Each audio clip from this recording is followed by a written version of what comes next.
जैसे ब्रह्मा जी ने कहा कि खोज करें कि मैं कौन हूँ, तो उन्होंने खोज करने के लिए उस कमल की नाड़ में उतर गए और कई वर्षों तक उन्होंने खोज की, नहीं पता चला मैं कौन हूँ। और परेशान होकर फिर वापिस आ गए, पता ही नहीं मैं कौन हूँ, मैं किस लिए आया हूँ, मैं कहाँ से आया हूँ। तो जब फिर वो कमल में अपने आसन में वापिस आ गए, तो फिर वो प्रार्थना करते हैं कि हे ईश्वर, ध्यान लगाते हैं कि हे ईश्वर, अगर तेरी शक्ति से कहीं मेरे आसपास है, कहीं है, तो मुझे बताइए मैं कौन हूँ, मैं कहाँ से आया। तो जब वो ध्यान में बैठे तो उनको संकेत आया कि तप करो या पथ करो, तप करो या पथ करो। तप माने या तपस्या करो, पथ माने या गिर जाओ, पथ माने गिरना। तप करो या पथ करो, तपस्या करो या गिर जाओ। तो फिर वो कमल के फूल में बैठकर नीचे जब देखते हैं तो गिरने से उनको डर लगता है, नहीं नहीं नहीं, नहीं गिरना नहीं, तप करेंगे। तो उन्होंने कई वर्षों तक तपस्या की। फिर उनको आदेश हुआ कि तुम सृष्टि की रचना के लिए आए, तुम ब्रह्मा हो, तुम इस सृष्टि की रचना के लिए आए। फिर उन्होंने सृष्टि की रचना की। ब्रह्मा जी ने जब सृष्टि रचाई तो सतयुग की प्राणी की आयु थी, सतयुग के मनुष्य की आयु थी 1 लाख वर्ष, और त्रेता के मनुष्य की आयु थी 10,000 वर्ष, और द्वापर के मनुष्य की आयु थी 1,000 वर्ष, और कलयुग के मनुष्य की आयु कितनी है? 100 वर्ष। 100 में भी कोई कोई पहुंचता है, कहाँ 1 लाख वर्ष, फिर 10,000 वर्ष, फिर 1000 वर्ष भी बहुत है, लेकिन 100 वर्ष का तो पता ही नहीं चलता कब बीत गया। तो कई वर्षों तक सतयुग के जो लोग थे वो कई वर्षों तक तपस्या करते थे। गृहस्थ का जो 4 वर्ण है हमारे, गृहस्थ का नियम भी निभाते थे, ब्रह्मचर्य का भी निभाते थे, संन्यास का भी, आखिरी में संन्यास। तो ऐसे वो 4 वर्णों को जीते थे। 1 लाख वर्ष बहुत समय था उन लोगों के पास। फिर 10,000 वर्ष जब रह गए तो उनके पास भी काफी समय था। 1000 वर्ष की आयु वालों के पास भी बहुत समय था। अब कलयुग में तो थोड़ा सा समय है, तो कब तप करे, कब तपस्या करे, तो कब ध्यान करे, तो कब अपने गृहस्थ आश्रम को निभाए। तो ऐसे करते करते जब ब्रह्मा जी सृष्टि की रचना करने लगे तो उन्होंने 84 लाख योनियों की रचना की। 84 लाख, और 84वीं में रुक गए। अब 84 में ही क्यों रुक गए, आगे भी तो कर सकते थे। आखिरी में उन्होंने मनुष्य की रचना की। तो उन्होंने कहा कि जो मनुष्य है ये बड़ा दुर्लभ है, और वो बड़े प्रसन्न हुए कि मेरे द्वारा ये जो मनुष्य की रचना की गई ये बड़ी दुर्लभ है, और बड़ी इनके पास मन है, बुद्धि है, हाथ है, और किसी के पास हाथ नहीं, मनुष्य के पास हाथ है। तो उन्होंने कहा ये मैंने बड़ी अच्छी रचना कर दी, अब ये साधना करके, तपस्या करके अपने जीवन को सार्थक कर देंगे।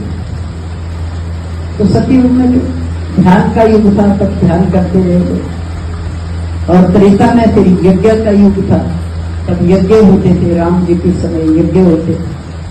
द्वापर में फिर प्रेम लीला चली थी, प्रेमा भक्ति थी, और कलयुग में क्या है, बोलो,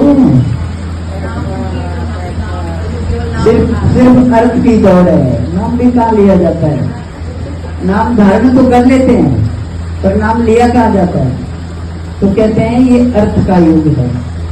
सतयुग ध्यान का युग था, त्रेता यज्ञ का युग था, और द्वापर प्रेम भक्ति का युग था, और कलयुग अर्थ का युग है। अब हम लोग सब तो पैसे के पीछे भाग रहे हैं, अर्थ है, पैसा है, पैसा है, पैसा है, रुपया चाहिए है? तो ये कलयुग की दौड़, ना बाप बड़ा ना भैया, सबसे बड़ा। तो यहाँ तक सीमित हो गए हम। तभी अपने पूछा कि जरा देखें यहाँ के जो भक्त हैं वो क्या परिचय अपना देते हैं। बात है कि हम तपस्या करने के लिए आए हैं, अपने जीवन को सार्थक करने के लिए आए हैं। ठीक है, आपने कहा कि ये जो कलयुग है इसमें नाम की भक्ति है कि नाम लेते जाओ। कितने लोग हैं जो जिन्होंने नाम धारण कर लिया है? कितने हाथ खड़े करो ना। बाकी लोगों ने नाम धारण नहीं किया, बताओ फिर नाम कैसे जपोगे?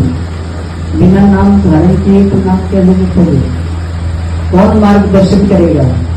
कैसे नाम जपना है, कैसे अनुभूति होती है? हमारे यहाँ तो दरबार में आप आइए, कितनी बड़ी बड़ी अनुभूति है लोगों के पास, लेकिन नहीं पता चलता तो फिर कहाँ जाते हो?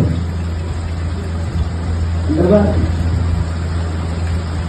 मार्गदर्शन किया जाता है कि जो जो बड़ी बड़ी अनुभूति होती है, बड़े बड़े जो अनुभव है, मार्गदर्शन किया जाता है। ये जो अनुभव है आपका, ये अनुभव ये कहता है, ब्रह्मा जी ने कहा मैं क्या करूं, तब करूं कि क्या करूं मैं? जब आदेश हुआ तब करो और पत करो। अब पत का क्या मतलब? पत क्या है? पत है गिर जाओगे। अब हमने आगे से पूछा, आदेश आता है तो किससे पूछेंगे जाकर, इसका मतलब क्या हुआ? इसलिए गुरु धारण करते हैं कि गुरु के पास जाकर अपने मन की बात रखते, समस्याओं का समाधान होता है।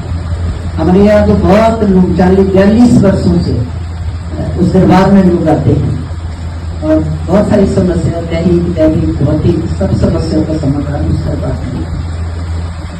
तो गुरु ना हो, कोई संत महात्मा ना हो, कौन बताएगा हमें? कोई महापुरुष बताने वाला चाहिए ना, इसीलिए गुरु धारण करना है।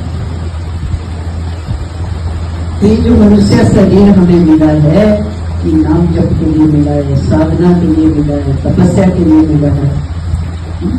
अब तपस्या क्या है कि हर श्वास में, हम कहते हैं कि हर श्वास में नाम लो, हर श्वास में नाम लो। अपने श्वासों की माला बनाओ और उसमें भगवान का नाम पिरो, नाम हमेशा चलता रहे। अब श्वासें ऐसी है कि हम इनको कहीं छोड़ नहीं सकते, कहीं रख नहीं सकते, कहीं रुक नहीं सकते, ये तो हर समय चलेगी। तो जब नाम श्वासों में पिरो दिया जाएगा तो नाम अपने आप, थोड़े समय तो हमें बड़ी मेहनत करनी पड़ेगी उस नाम को चलाने के लिए। थोड़े समय के बाद वो नाम अपने आप चलना शुरू होगा। उससे क्या होगा कि आप जब बच्चे का जन्म होता है तो उसका समय नोट करते हैं, वो समय नोट किया जाता है और उसके आधार पर जन्म कुंडली बनाई जाती है। पंडित जी तो यहाँ बैठे हैं, पंडित जी, जन्म कुंडली बनाई जाती है। हमारे जो ज्योतिषाचार्य होते हैं वो जन्म कुंडली बनाते हैं, फिर वो समय के अनुसार बताते हैं कि इतने समय से इतने समय तक आप फला ग्रहों के प्रभाव में रहेंगे, आप फला समय से फला समय तक अच्छे ग्रहों के प्रभाव में रहेंगे, बुरे ग्रहों के प्रभाव में रहेंगे। वो ग्रह कहाँ से आए, कहाँ से आते हैं वो ग्रह? शनि है, राहु है, केतु है, या गुरु ग्रह है, उच्च कोटि के ग्रह है, कहाँ से आए वो? हमारी कुंडली में कहाँ से आए? और अगर गौर करें और समय पर कुंडली बनी हो तो बिल्कुल जैसे जैसे उस कुंडली में ग्रह हमें पड़े हैं, उन ग्रहों के अनुसार हमारा जीवन चलता है। कभी दुख है तो कभी सुख है, अच्छे ग्रह है तो सुख मिलेगा, बुरे ग्रह है तो दुख मिलेगा, कोई ना कोई कष्ट लगा रहेगा। कहां से आए ग्रह? कुंडली बनवाते हो तो पता होना चाहिए ना ग्रह कहां से आए।